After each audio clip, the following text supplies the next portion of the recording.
There really are only two viable forms of Reg D for solicitation online. And of those, 506B is the less viable, and 506C is more viable. In the case of 506B, uh, like in Reg D, you can raise unlimited amounts of money. That's a lovely thing. It's limited to accredited investors. In 506B, you are allowed to bring on board up to 35 non-accredited investors. The big limitation, though, is that you may only approach accredited investors that you have a relationship with. So you can't run ads online and bring in people who are accredited. You can't buy a list of accredited investors and send out emails to them inviting them to invest because you don't know them. So that's a serious restriction on 506B, which is why we have never done a 506B.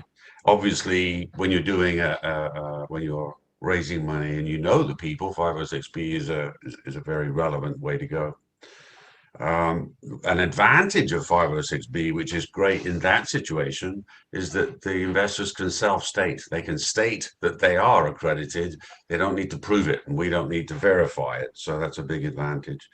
And then, as is the case with 506C, you are required or expected by the SEC to file a Form D with them within 30 days of receiving your first investment in the Reg D. But that's pretty easy, and it's not a request. Can we please do this? It's a statement that you are doing it and what the terms are.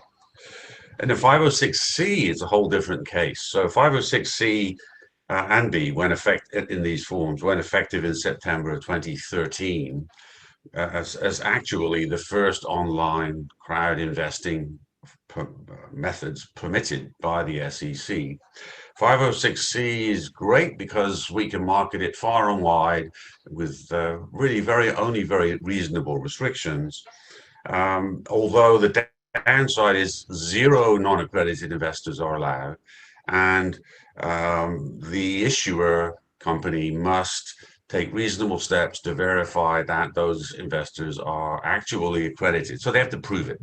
And that's a pain in the neck, right? So, and it's an ego thing too. So some people just don't want to do it. Older investors get stuck doing it. I mean, just playing the skeptic side of that for a moment. That is the case. But 506C does work, and there are a lot of people out there who invest who are accredited in 506C offerings every day. And we've been making great strides in figuring out how to effectively market to them. That's been something I'm very, very pleased about, progress that we've made in the last year.